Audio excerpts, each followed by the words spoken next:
Salut à tous et bienvenue dans cette après-séance qui va être consacrée à Wolverine, le combat de l'immortel, réalisé par James Mangold. Wolverine, aussi connu par les intimes sous le nom de Serval, Logan, mais aussi le glouton. C'est véridique. Alors Wolverine, le combat de l'immortel, c'est le deuxième spin-off qui est consacré au personnage de Wolverine, qui est un des personnages phares de la saga X-Men, ou en tout cas un des plus populaires. Et ce spin-off donc arrive après le premier, qui était X-Men Origins Wolverine, sorti en 2009, et que tout le monde s'accorde à considérer comme une catastrophe absolue. Ce film, comme son titre l'indique, était une préquelle à la saga X-Men, qui racontait comment Wolverine est devenu le personnage que l'on connaît, notamment comment il s'est fait implanter ses griffes en adamantium, enfin son squelette en adamantium d'ailleurs, globalement. Et j'aimerais pouvoir défendre ce film, j'aimerais pouvoir lui trouver des points positifs, notamment pour contrebalancer le bâchage dont il a été victime depuis sa sortie, mais je peux pas. Ce film est une horreur à tous les niveaux, il mérite le bâchage dont il a souffert. C'est une horreur au niveau de la continuité des personnages, avec Wolverine par exemple qui n'est pas le quart de la moitié de l'ombre du badass qu'il est censé être. C'est une horreur sur le plan de la continuité avec les autres films de la saga X-Men, notamment le personnage de Dent de Sabre, je sais pas du tout comment il a été pensé ou écrit, vu qu'il ne dresse aucun pont avec le Dent de Sabre de X-Men 1.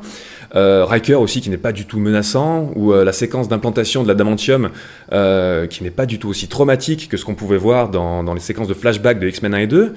Ce film c'est aussi une horreur en tant que film lui-même, au niveau des effets spéciaux qui étaient ultra moisis, les séquences d'action assez moisies aussi, les personnages pas du tout développés ou très mal développés, je pense au personnage de Gambit.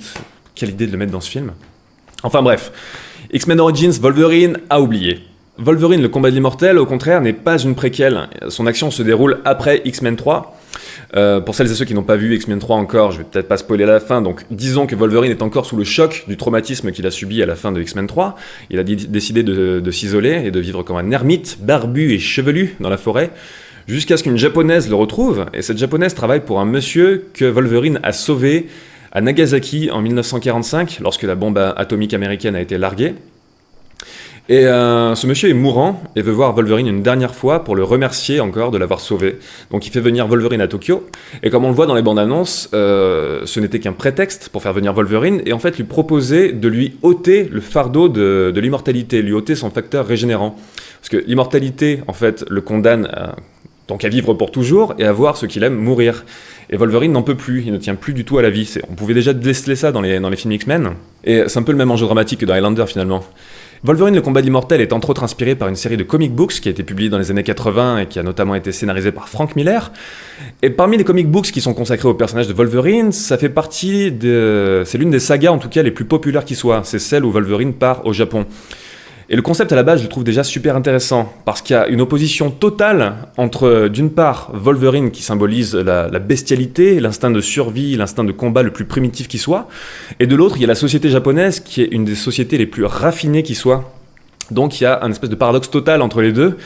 Mais en plus, le concept n'est pas manichéen dans la manière dont il est traité, parce que Wolverine, au contact de la culture japonaise, va justement faire ressortir des aspects de lui qui ne tiennent pas uniquement de ce côté bestial primitif. Il va faire ressortir notamment son code d'honneur qui va réapparaître.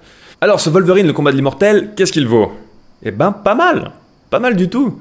Déjà au niveau du pur divertissement, les scènes d'action sont très bien chorégraphiées, il y a un montage cut sans être illisible qui permet de renforcer le côté péchu de l'action, c'est vraiment bien troussé. Wolverine, après la déconvenue du premier spin-off, redevient enfin le badass qu'il est censé être, c'est pas trop tôt, je pense notamment à la scène de la piscine, vous verrez dans le film, qui est assez drôle comme scène, mais après coup quand même, dans le cadre d'un blockbuster assez grand public, elle fait réfléchir, le mec serait allé quand même jusque là. Au niveau de la narration, le film raconte un truc très simple, avec des enjeux très simples, mais il le raconte bien et en allant jusqu'au bout du truc, sans s'éparpiller ou sans péter plus haut que son cul. Et vraiment, dans le cadre des blockbusters actuels, j'ai l'impression que c'est un truc qui se fait de plus en plus rare, donc qui mérite d'être salué.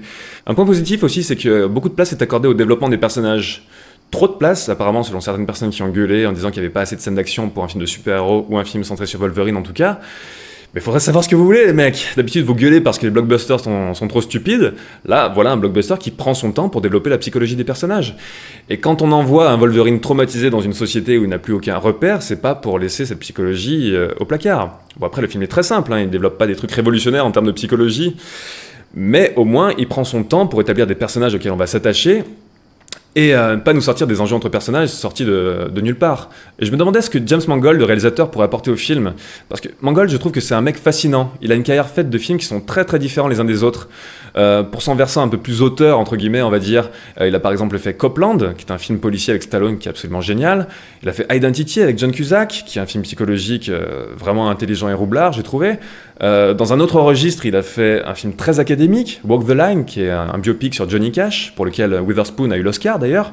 Sur un délire complètement différent, il a fait Kate et Leopold, avec Hugh Jackman et Meg Ryan, qui est une bluette complètement débile, assez légère et drôle, mais complètement débile. Il a fait Night and Day, le film d'action avec Tom Cruise. Donc bref, ce mec a fait vraiment plein de choses différentes, et il a un style assez caméléon au final.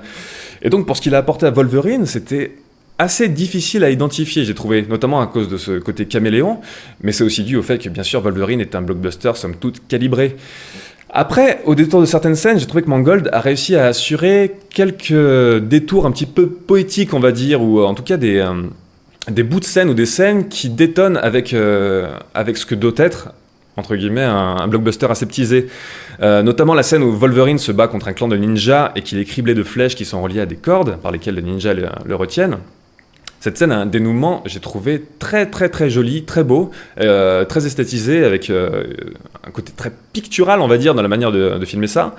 Je trouvais que c'était vraiment bienvenu, et je crois que Mangold, en fait, a réussi son apport au film en ajoutant ces petites touches inattendues. Bon, le film a aussi pas mal de défauts, au niveau de certaines zones de narration notamment. Je pense à tout ce qui est l'aspect scientifique du film, tout ce qui tourne autour de l'inhibition du pouvoir régénérant de Wolverine. D'où est-ce qu'ils sortent cette technologie? Pourquoi? Comment? En quoi est-ce qu'elle consiste? À un moment, ils implantent un dispositif dans Wolverine, mais qu'est-ce que c'est que ce dispositif? D'où il sort? Pourquoi? Comment? Il y a trop de choses dans ce film qui sont brandies à la face du spectateur en mode c'est la science, ta gueule, c'est comme ça, et c'est dommage, c'est assez maladroit. Mais surtout, défaut principal du film, enfin défaut principal, l'enjeu principal de la perte du pouvoir de Wolverine devrait être les plaies de ses mains sur ses griffes. Étant donné qu'il perd son pouvoir régénérant, chaque fois qu'il sort et rentre ses griffes, il devrait rester 3 plaies bien béantes qui pissent le sang. Et c'est pas du tout traité dans le film, c'est super dommage, parce que ça pourrait être un ressort narratif super intéressant, justement puisque le film tourne autour d'un Wolverine plus vulnérable. Voilà, ça aurait pu le rendre encore plus vulnérable, étant donné que maintenant il doit sortir ses griffes uniquement en dernier recours, parce qu'il s'inflige des blessures absolument atroces chaque fois qu'il le fait. Et ça a été un petit peu exclu du film, et c'est dommage. Donc pour conclure, c'est un blockbuster très honnête qui contient de très bonnes choses. Après, comme beaucoup de gens, je ne peux pas m'empêcher de me demander ce que Darren Aronofsky aurait fait du film, vu que c'était le premier réalisateur confirmé sur le projet. Il est resté 1 an en pré-production avant de se casser parce qu'il s'est rendu compte que le tournage et la post-production l'auraient éloigné de trop de temps de chez lui. Mais Aronofsky, pour ceux qui ne connaissent pas, c'est le réalisateur de The Wrestler, de Requiem for a Dream, de Black Swan. C'est un auteur très intéressant, mais qui a aussi des accointances avec une esthétique plus grand public. Donc il fait vraiment le grand écart entre ces deux logiques. Et à ce titre, je pense que c'était une personne très bien placée pour s'occuper d'un film comme Wolverine. Et il aurait pu livrer quelque chose de surprenant et pertinent à la fois. Mais bon, on ne le saura jamais. En tout cas, Mangold a fait un bon boulot, je trouve. Et voilà, oui, je vous conseille d'aller le voir. Donc sur ce, je vous dis à bientôt. Bye!